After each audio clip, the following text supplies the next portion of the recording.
Hello, hello, and welcome to PrepOnline. We're going to get started with our webinar in just a moment. We wanted to welcome everybody who is watching live today.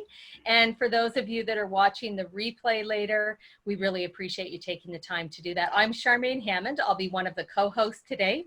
I'm going to get us started with an introduction and talking about what today's webinar is, and to tell you a little bit about these incredible guests that we have joining us today.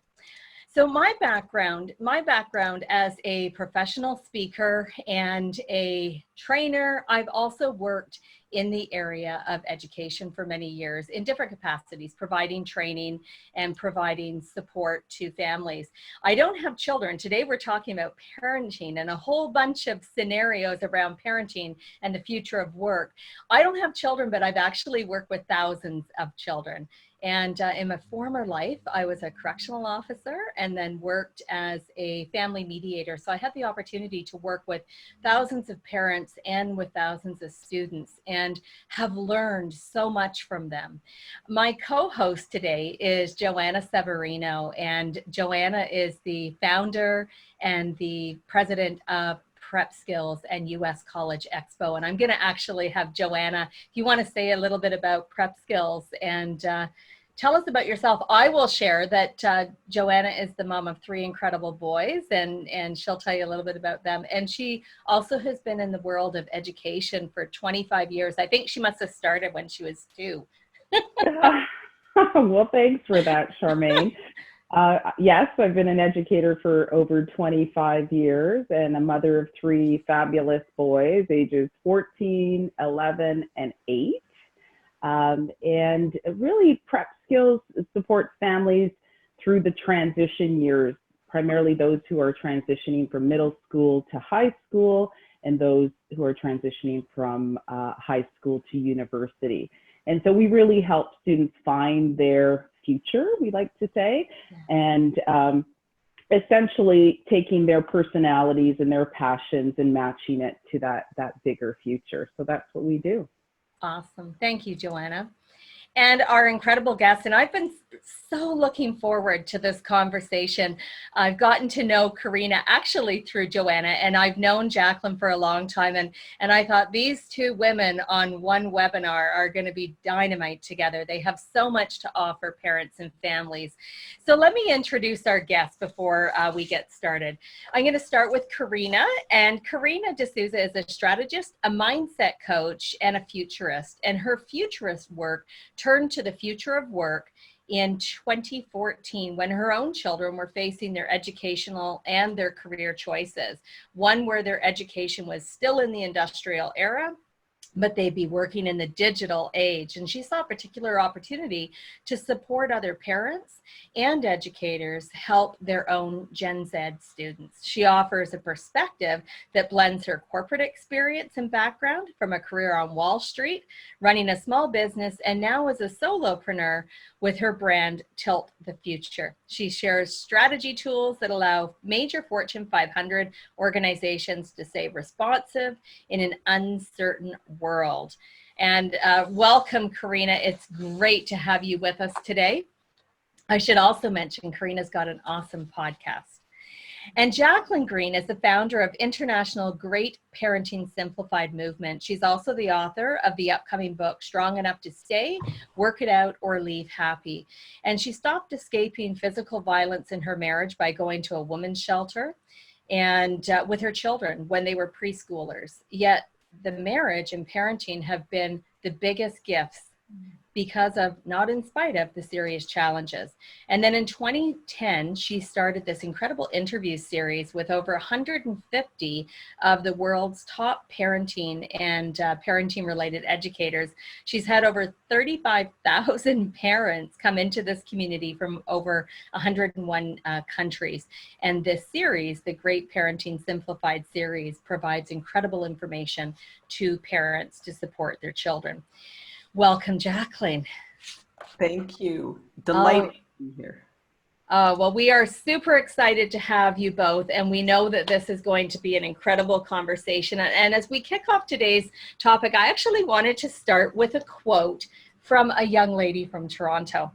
And I have been Joanna and I have been happy dancing for this young lady in Toronto whose name is Roberta Battaglia. And Roberta is a 10-year-old student who was recently on America's Got Talent.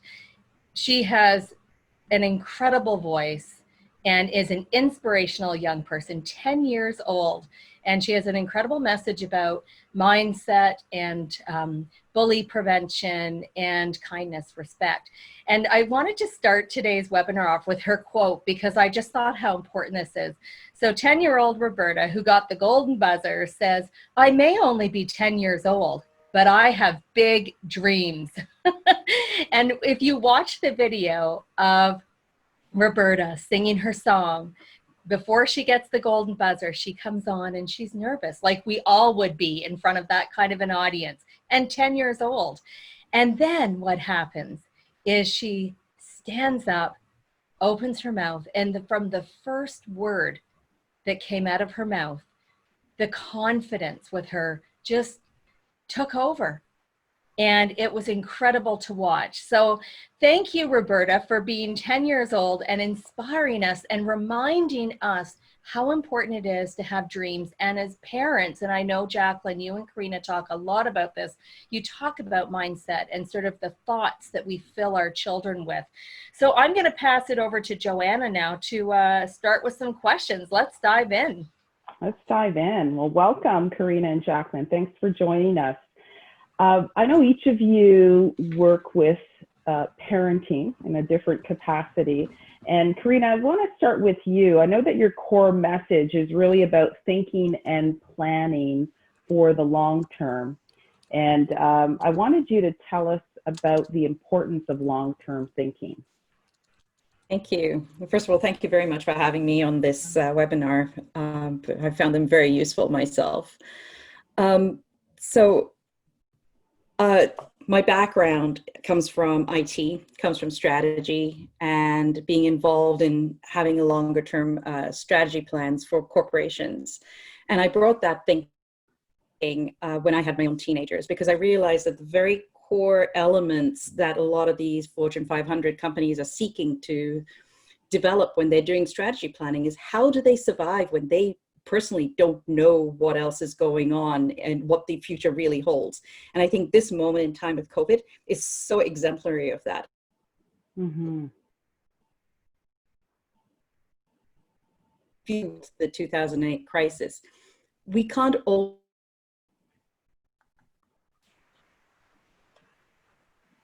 Oh, did we lose Karina?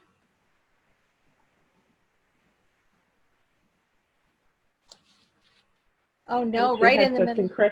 I know, right in the middle of a good part. Come back, come back. Well, maybe we could move to Jacqueline, Sure. and then we'll have Karina come back in. Awesome. And so, Jacqueline, I know that you've been hosting your 8th season of Great Parenting Simplified, the interview series. Fantastic. And was there a common theme that emerged when you dealt with speakers and parents in the series? And how can we talk about helping parents today? Yeah, so a real strong theme that came through from various educators, including basically people who are used to working with the top achievers and helping parents know how to motivate their kids and help keep children out of the mental health challenges that can come and all the huge pitfalls. The theme was to back off on expectations in the short term. And it's interesting, for years I've been teaching the idea to aim for B's. And really what these educators were saying is the same idea. Top performers aim for B's, and ironically enough, get a lot more A's as a result. But if you keep resetting to aim for B's, it becomes doable, and it becomes, as a child, you can keep the love of the game going. So there was a lot of emphasis on maybe even backing off on some curriculum objectives in the short term when you're trying to school at home and things are kind of crazy, and always to make the ambiance more important than the actual content. Make sure that the love of learning stays there. because that's how you end up with self-motivated children who are going to go on and thrive in whatever they're meant to thrive in. Wonderful. Welcome back, Karina. We'd so love to sorry hear about from that. you again. So it's It okay. happens. Yes. I like what I caught of Jacqueline's presentation, which is essentially what I translated from the corporate environment into life skills, really, which is when you have a longer term perspective, you actually make better short term decisions. At least that's the way I reinterpret what you just said. And then you also discover other opportunities on the way, opportunities that you hadn't actually been planning for, but you're able to have that perspective because you actually have a destination in mind, as a direction in mind, as opposed to a particular destination. So you discover other ways of getting there. Lovely, lovely. And you were talking, Karina, earlier about your background, and did you want to, just because we missed that part of the... Okay. I don't know where it all ended because I love talking. So so I think the thing that I enjoyed the most about my career, my earlier career, was the discovery about strategy, because it actually changed my perspective and taught me about the value of longer term planning, the value of having that distant endpoint, or that distant goal in mind. And it really, I think around the time my children were teenagers, it started cementing itself as an opportunity. Very much like Jacqueline was saying, it's like, as a parent, you can very much get caught up in, oh my gosh, I'm not seeing this child have the necessary number of high scores. Like, how are they going to get into this university? Or how they're slacking off.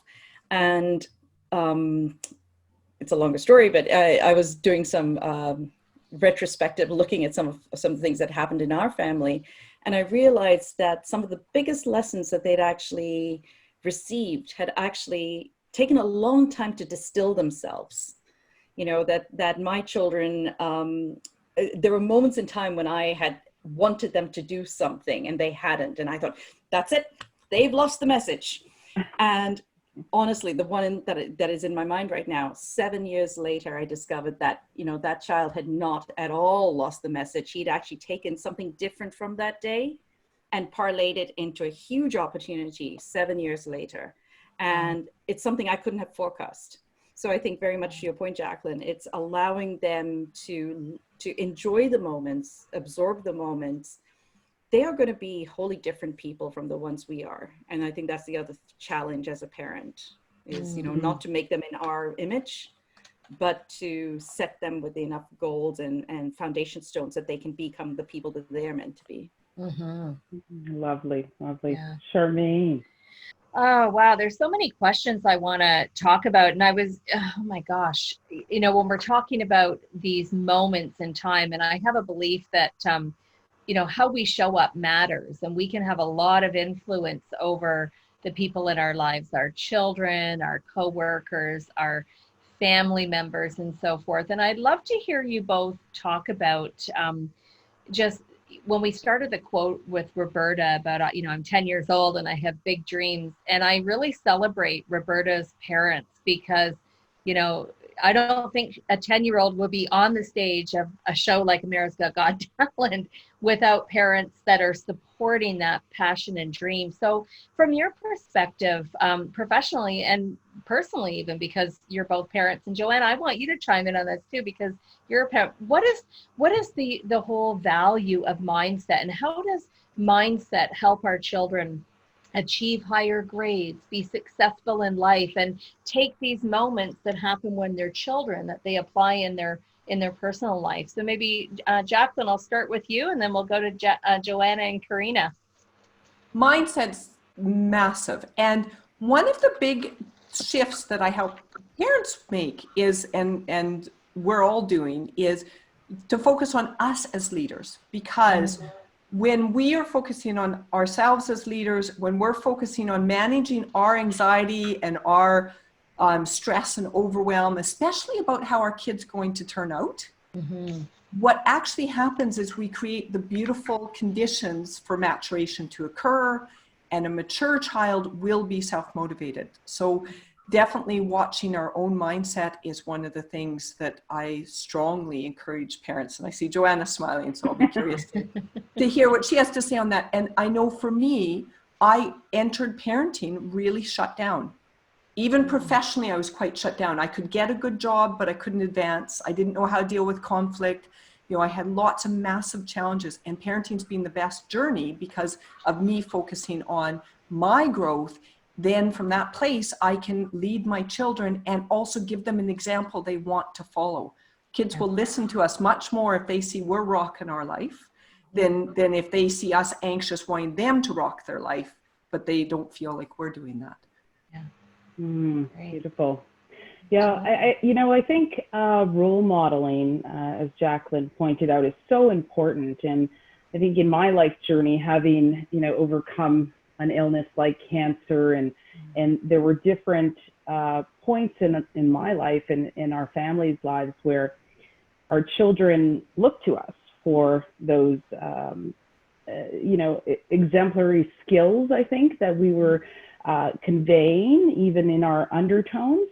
And my 8-year-old, who celebrated his birthday just last week, I was so pleased with him when he approached me with his two $50 bills that he had received. And he said, Mom, and he actually wrote a note, which was so lovely. He said, Mom, I'm giving this to you and Dad. And I think, I think during these times, I want to share my money with you, and so that you have something and you could use it for what you think we need as a family. And on it went, like I was in tears. Wow. And of course, I took that note and put it in our gratitude jar, which we have in the house, which is, again, it's a visual, it's modeling. And that was, I think, that moment for me that helped me appreciate that my young 8-year-old does have a positive mindset. So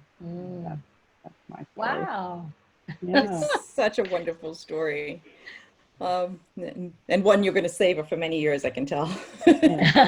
No, I think both of you will say exactly the right thing, which is modeling. Is the gift that we bring. Oh, have I lost you all again? We can hear you. Yeah, we can hear you. I think modeling is the gift that we bring, and for our children. We keep losing Karina. The best part, it's like at the punchline. Say that again, Karina.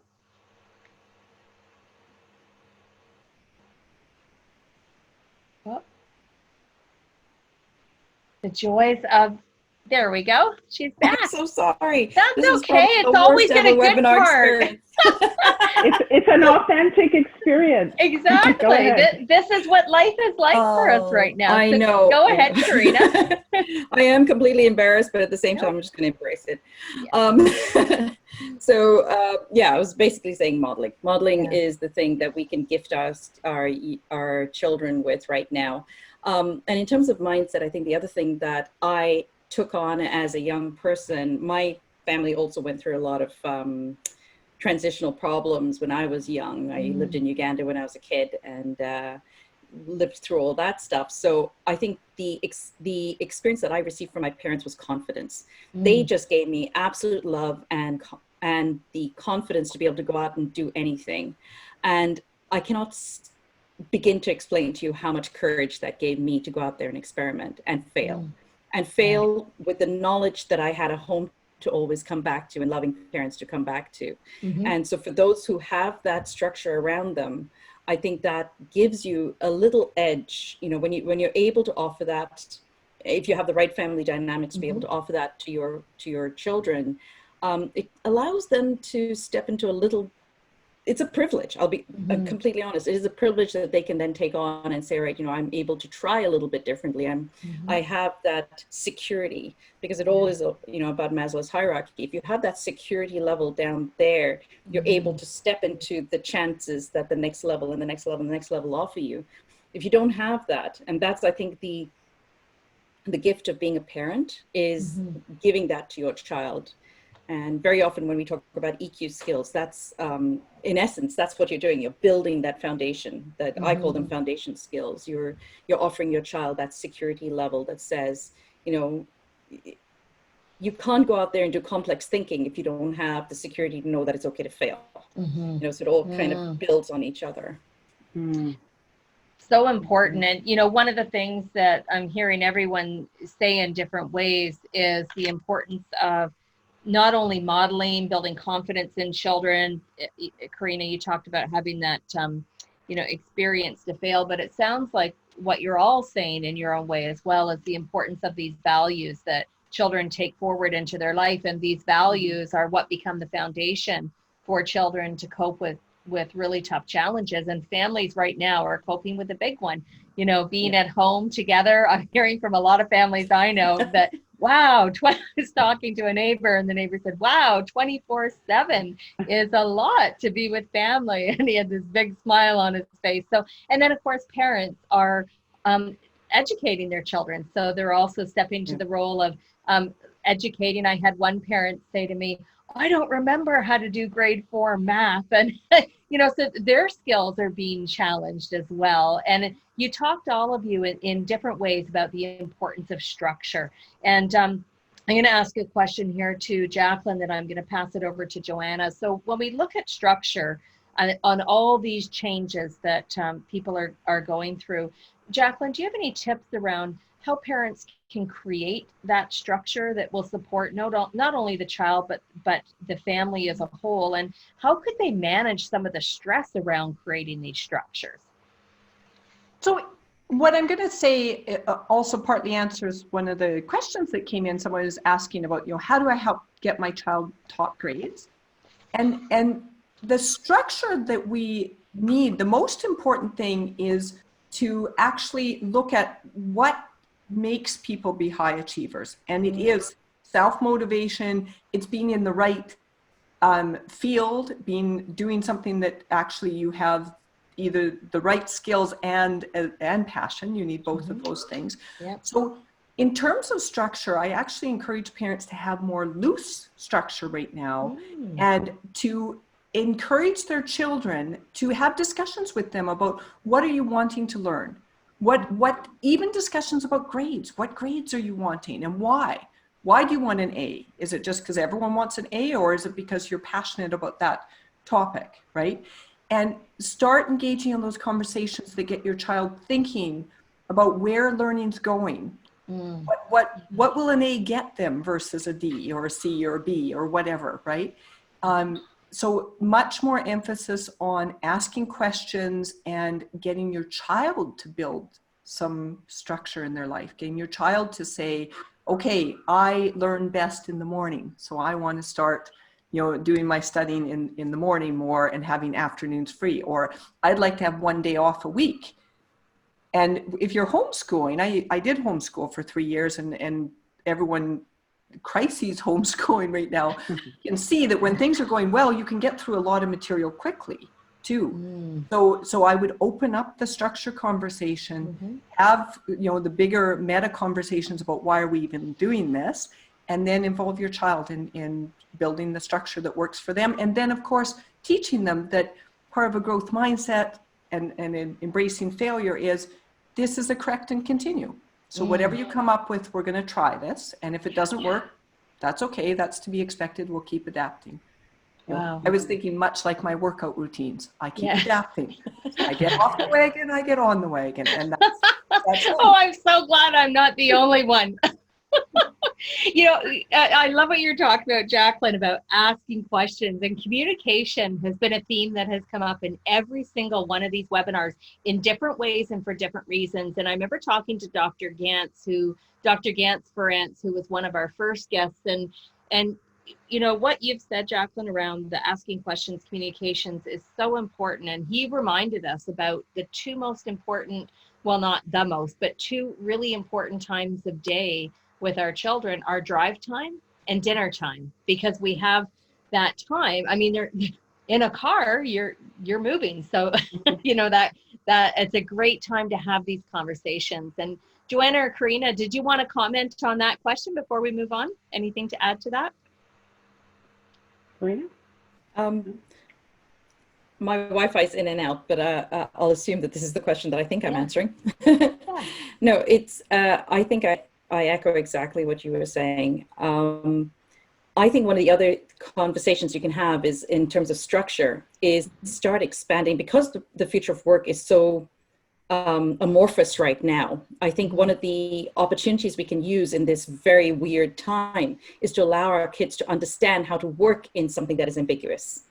And so a little less structure actually might help them, because we're literally in that transition moment where it's kind of, if you look at the agricultural and the industrial era, we're kind of like right in the middle when it wasn't agricultural anymore and it wasn't yet fully industrial. So it's kind of that space that we're in right now, where the structures that we used to rely on may not necessarily be the ones that they can rely on when they're 30.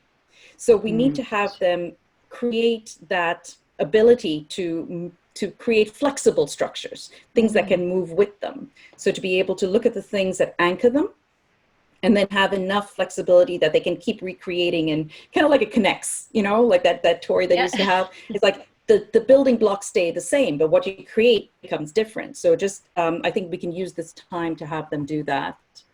Fantastic. Wonderful. So blend the two.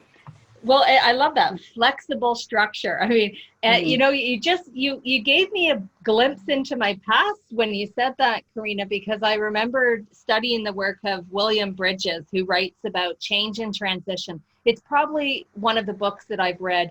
I don't even know how many times, but the pages are getting thin and the sticky notes are now discolored. It's that old and it's that good. But I remember him saying that change begins with an ending. And Karina, you talked about this being in the transition right now, Jacqueline as well. And he said, you know, change begins with an ending.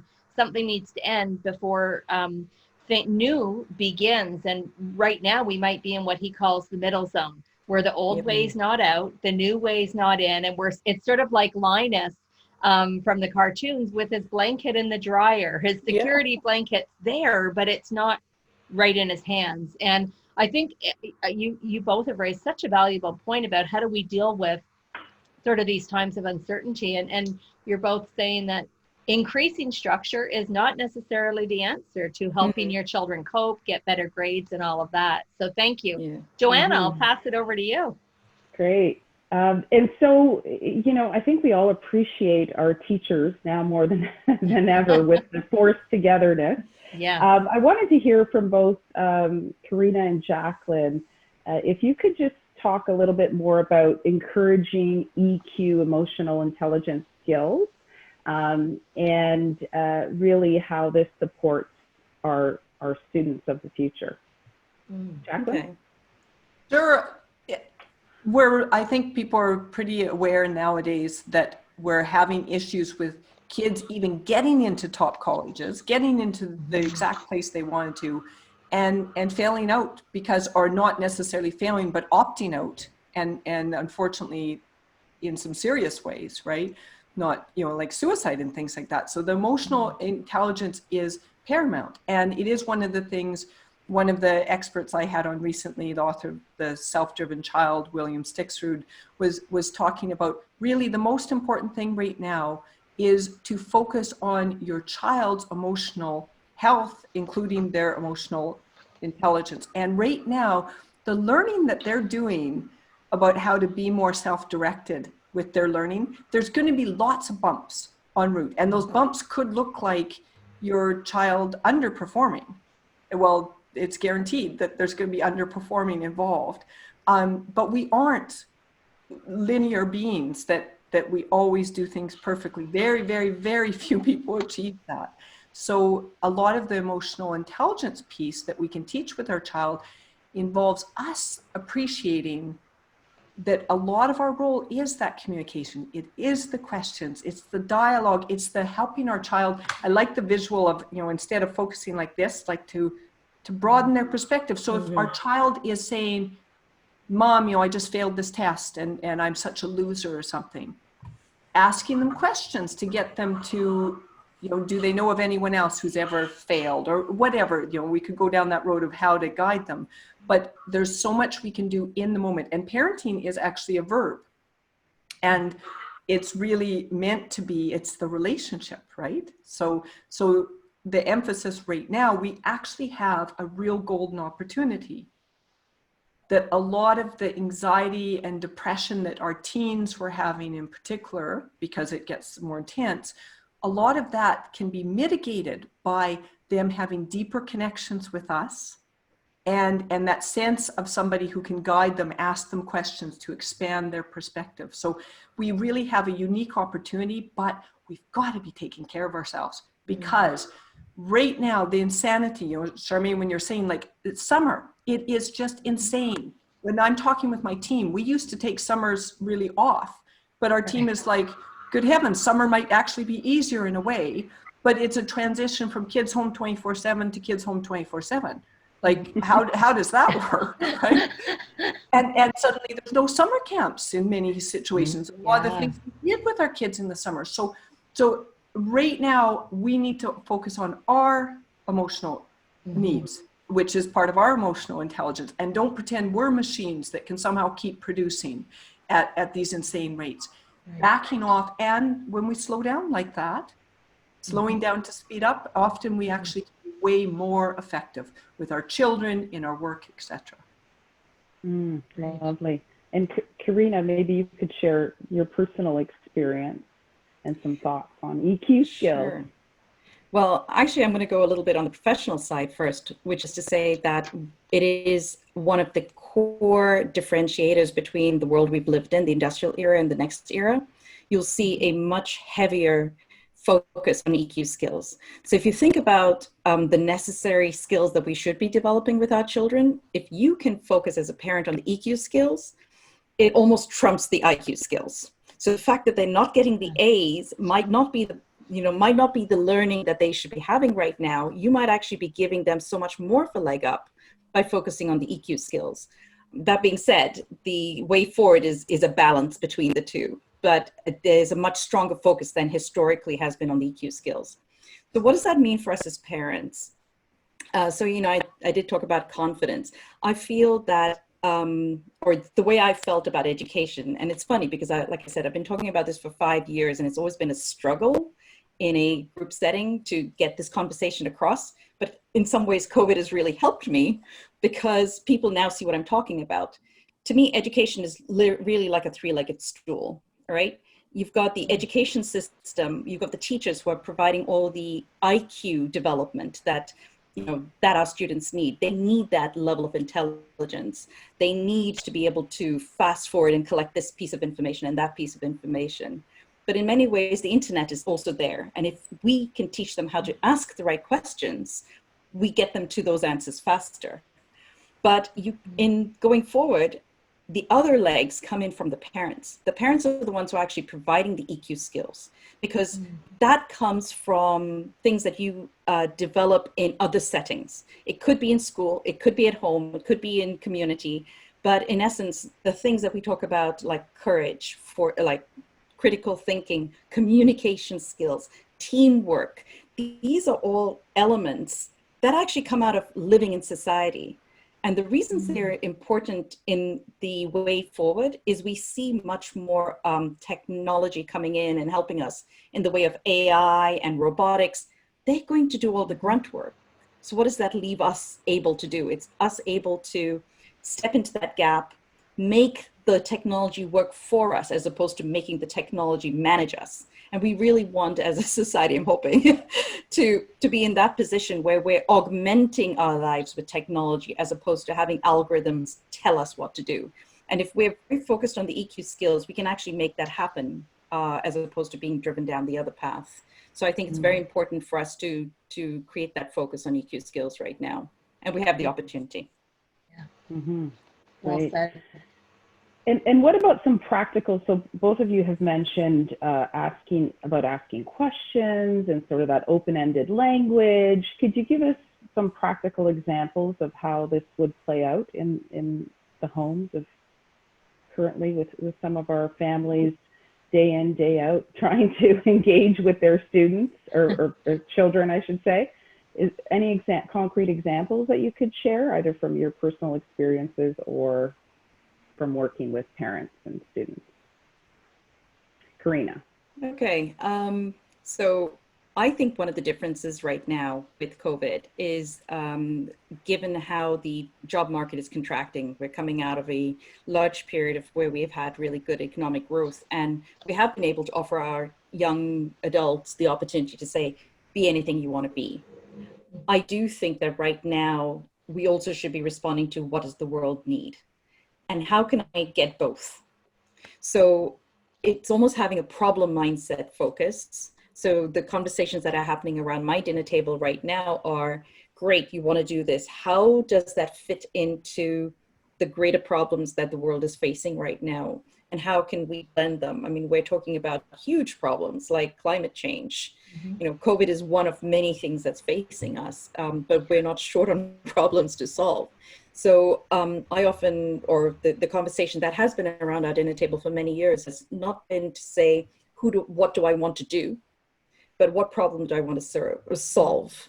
Because if you think that way, then you're, you know, it's again like stepping back and saying, that is what I'm looking at. So how many different ways can I get there? You know, in that case, to Jacqueline's point, sometimes it's not the one university and the one degree. It could be, how else can I get there? You know, what other tools can I access? Which other people can I talk to develop the body of knowledge? Where do I go to seek out solutions? So that I think has been something that, you know, in talking to other students, but also in my own home, that has served well. Good. Jacqueline? And Jacqueline, how do we frame up questions? Well, one thing I wanted to touch on, I love what you're saying, Karina, and so agree with what you're saying, including the university. I will say quickly, I love that Dr. Bill Stixrud shared that he flunked out the first time he went to grad school. He was trying to force himself into a program that wasn't for him. And he didn't even know he had anxiety, but it turns out he had reasonably high levels of anxiety. I feel like I keep coming back to this, but it's for a reason, is that what I notice with parents and some moms who have become parent coaches with us, one of the reasons they've done it is to get better at asking questions, because we might intellectually get questions and how important they are, but in the moment, especially if we're stressed and anxious, well, this is what I say to my moms. What part of your brain are you in? You're in, you know, your middle or your lower brain. You are not in that beautiful prefrontal cortex. And from this place, we are not asking questions, or if we are, they're reactive questions, right? Why'd you do that? You know, and they're pushy type questions, right?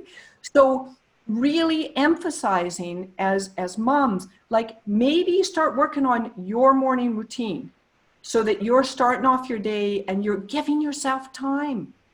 Give yourself time, whether that's exercise, whether it's meditation, you know, something like that, to be working on getting yourself into that curious place, that open, receptive, abundant place, right?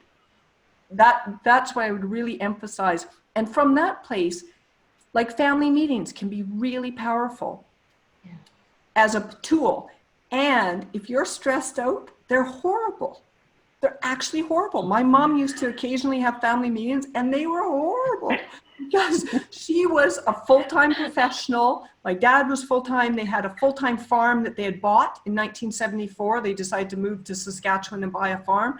They were so stressed out. So she was like push, right? Because she couldn't help it.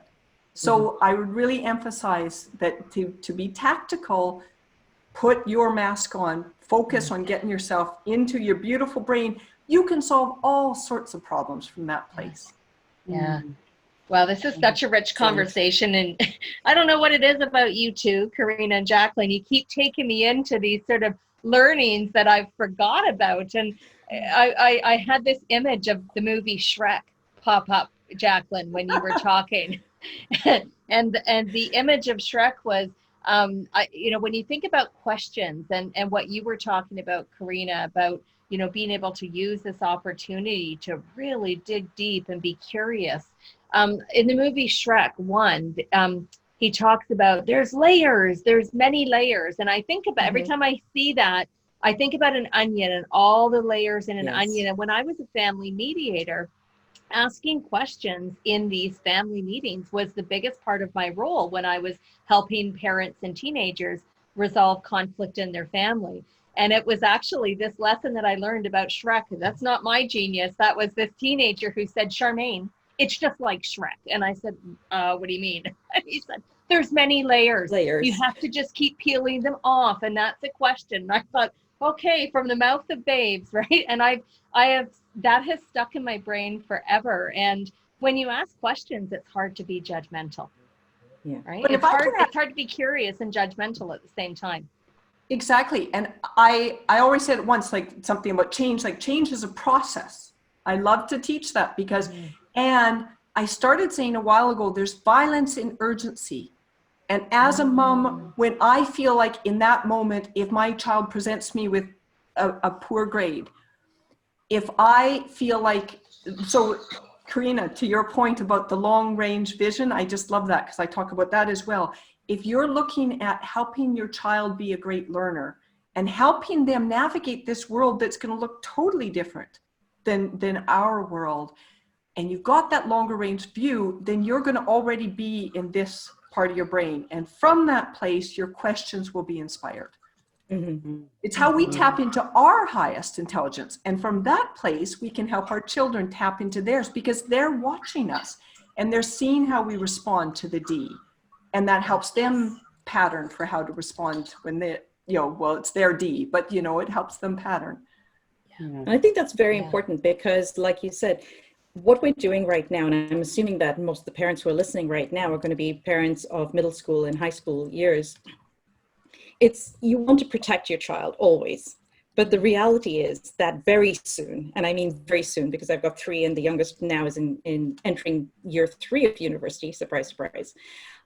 They grow out of your home. I mean, this is a very unusual situation where I have all 3 under my roof at one moment. The past 3 years have been 5 days in a whole year where all 3 of them have been with us both at the same time. We've been a full family together. So I encourage you to honor this time together because you will not have it. I mean, you will see that with your own parents, your own family, your own siblings. Not everyone can be together all the time. But it is also that moment in time where your children have developed sufficiently enough into starting to develop their own brains, but they're also forming. And very soon they're going to be out of your control, right? And how are they going to think when they don't have you backing them up? How are they going to be when, like you're saying, when they get that first D or that first, and I'll say this because that's how it came to me. A niece of mine mentioned it, where in McGill, there were students who were used to getting A pluses and they got an A. And they actually dropped their university degree because they had never, ever been in a situation where they had to deal with having something that wasn't absolutely stellar. They didn't know how to manage that EQ part of themselves. And is that what you want for your child after having them gotten what they really wanted, which is being in the degree they wanted, the university they wanted, to actually bug out because they didn't have the EQ skill to be able to manage that? So that is, I think, our role as parents right now, is to help them develop both sides, because the IQ will come, but if we haven't given them the opportunity to really flesh out that ability to take that on, we're actually doing them a disservice. Mm-hmm. And so what are we to expect over the next few months? And any tips for our families and our children? What are your thoughts, Jacqueline? Oh, it's such a big question because I do think heading into summer, there's now another big transition going. And again, I keep coming back to the serious mental health stuff because first off, I lived it and my experience was feeling trapped in my home.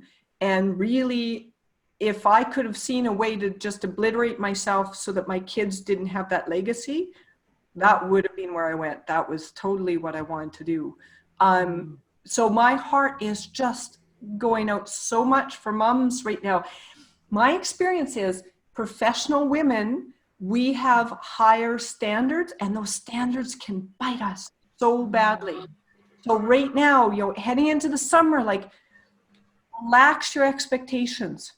And I know electronics can be a real issue, and that's something to address too. But see if you can relax some expectations. See if you can eat, whether it's nutrition, whether it's like letting your kids, if they will have some free play, it's really powerful. It would also get some support, because if you've got kids, if sibling rivalry is making it so that your kids can't be 20 minutes on their own without losing it, there's really profound things you can do to change and change that dynamic. One of our experts shared a different way than I'd heard it. I love my job that I get to learn and continue to learn. And she was talking about how your children just drop the expectation that everything's going to be fair, and that you're going to have, a Pinterest perfect or a social media perfect summer in any way, shape, or form. Because the more you can back off on those things, exactly as Karina was saying, the EQ is more important than IQ, especially for happiness. Because there are people who graduate from the top Ivy League schools and then hang themselves, right? It's just insane. Like, you're way better off focusing on having a okay summer. Like, aim for B's, aim for an okay summer, aim for being a good mom, not a great mom. And it is ironic that my company is called Great Parenting Simplified, and this movement is, but the great parenting is really backing off on expectations. And it could be good parenting simplified, except when we start this journey, we all want to be great parents. We don't want to be good parents.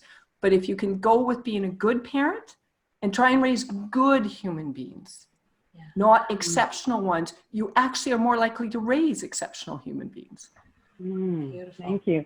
And Karina, there are some questions coming in around online learning and some concerns from parents about online learning and how our children will be affected in the fall. Any insight there? I don't quite know what's going to happen in terms of the fall. My instinct, and you're probably a little bit closer to this right now than I am, is that it looks like we'll be opening up and probably having a blended learning opportunity.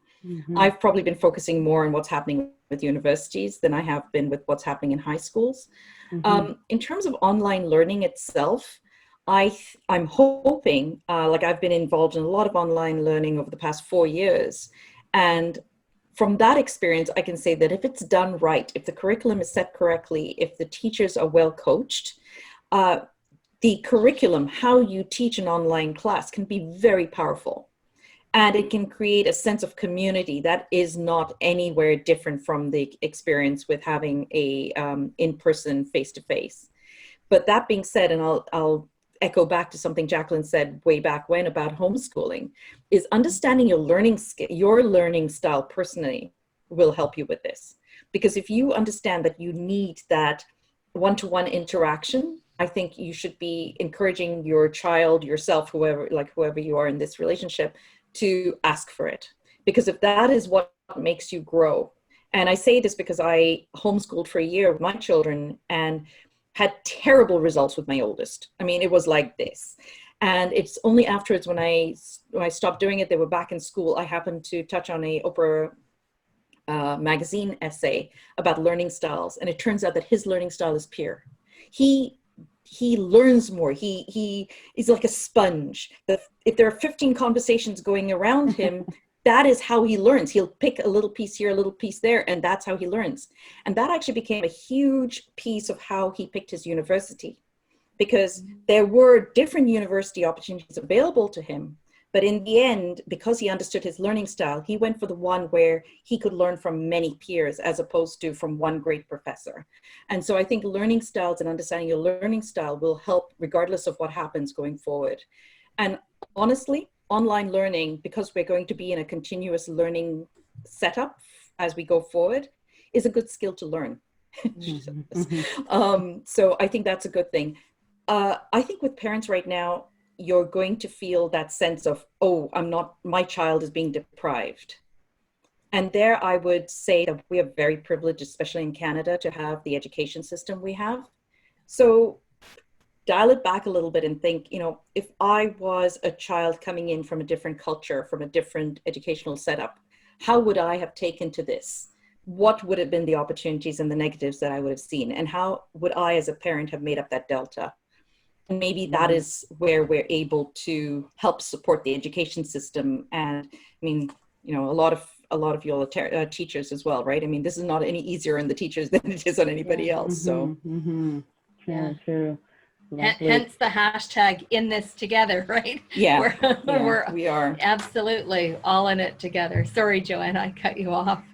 I was just going to pass it over to you, Charmaine. Well, thank you. Oh, can I reference something? Because I was thinking of mentioning this already. So one of our experts is the executive director of Joss Waitzkin's Art of Learning project and his Art of Learning. It's phenomenal. He's a martial artist, amongst other things, and an 8-time youth world champion in chess. Really brilliant guy. And he's got a number of, I think it's 21 total learning principles.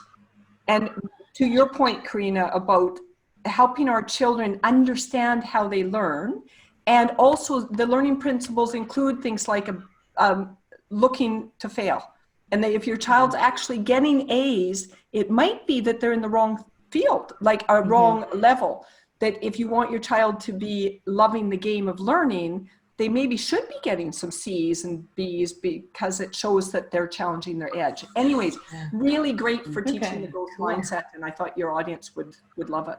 Awesome. Thank you. It's always so great to know of new resources and books, and part of the follow-up email that we offer to everyone with the recording afterwards will have resources, so you'll get not only access to Jacqueline and Karina's websites, but I'll be reaching out to Jacqueline and Karina to say if there's any other links you think we should be putting in. So that was very timely, and you've both mentioned, oh my gosh, today this has been such a rich conversation, and I love the conversation where you've both challenged us, Jacqueline and Karina, to think differently, because a lot of parents are going really hard right now on the structure. And what you're both saying is it's actually okay to relax the structure or create new structure right now. But what's been really a profound takeaway for me today is how you're connecting the value of all of the other skills that may not be academic. So problem solving, getting in touch with our core values, learning how to communicate differently as a family, learning how to build connections, test, how much we trust ourselves, by failing forward and by being curious, and the importance of asking questions. And when I look Karina, this is your expertise, that the futurist view. When I look at those kind of life skills, and I think, our students today will become our leaders of tomorrow. Absolutely. And what well-rounded leaders they will have when they have the academic skills, as well as all these other essential life skills. And so parents are in such a place right now, even amidst all the stress, but to really provide this solid learning for their children that will help them so much in their future. So I love that you both have really put a spotlight on that today, because I think sometimes parents are feeling like, we're busy, or we're stressed, or I don't know what we're supposed to be doing in this time, or I feel like I'm missing out. And that's what we hear from parents. And you're kind of reassuring and saying, we're going to get through this. And in the process, your children will learn some really valuable skills. So thank you for that. And actually, it's I'm just going to quickly say something. One of the there was a key survey last year around November, which surveyed around 25,000 university students and college students in Canada, which is a huge proportion of the number of kids in university at any one time in Canada. And for the first time ever, they actually bubbled up parents as being one of the core career guidance people in their lives. Wow. Which is quite a different generational change from before. And so to your point, in amongst the other responsibilities we've always held, now we're adding career. Just be aware that, the way that you talk about the future, the way that you guide them is actually quite influential. It appears to be a generational thing right now. So not to put an extra weight on your shoulders. And if thank you. If I can jump in on that, you know, there's a 9-dot problem that some of you may have seen, that you're supposed to only have 3 lines in order to solve it.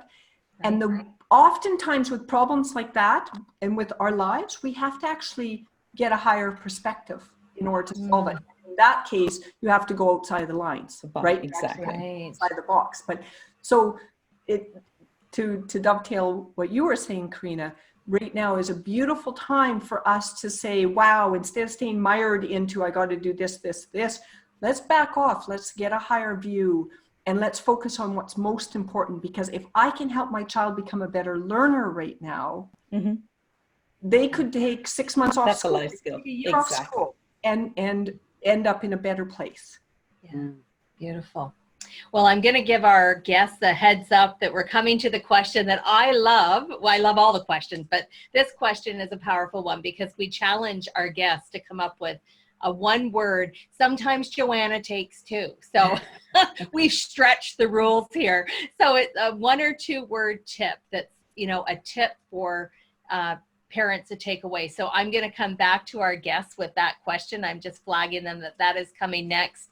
And we want to share with you what our next webinars are so that you can join us. And also, this is how you can get in touch with our incredible guests, Jacqueline Green and Karina D'Souza. And this information will be in the follow-up email and on the recording page. So you'll be able to access this later as well. And coming up, we're going to be talking a little bit about virtual volunteering, and June 24th is U.S. college admissions process. And then we have the Pathways to Medicine, Pharmacy, and Optometry webinar. Then that's for students that are looking at a path forward in those areas, and that's with MCPHS. And then on July 8th, we're talking all things standardized testing, applications, private school admissions. So we've got lots of great content coming up. And of course, for all of you families out there, we invite you to join the virtual Prep Connect event in September. We're going virtual, and this is an opportunity for families to be able to network with private schools. Joanna, did you want to say anything else about Prep Connect? Just that it's going to be interesting, virtual opportunity to meet online with prep schools from Canada, from the U.S., and ask questions and navigate the private school admissions process. So we're really excited to launch this online. Yes. So we're moving, we're going digital for this event.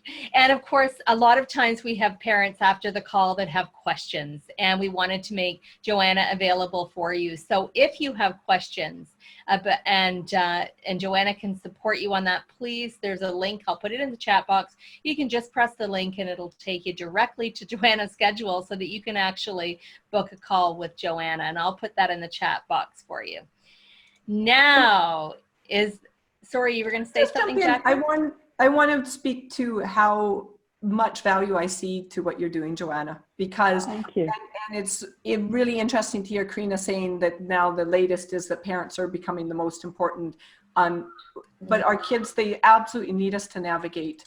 And even though aiming for B's might sound like it doesn't mean, like, achievement does matter.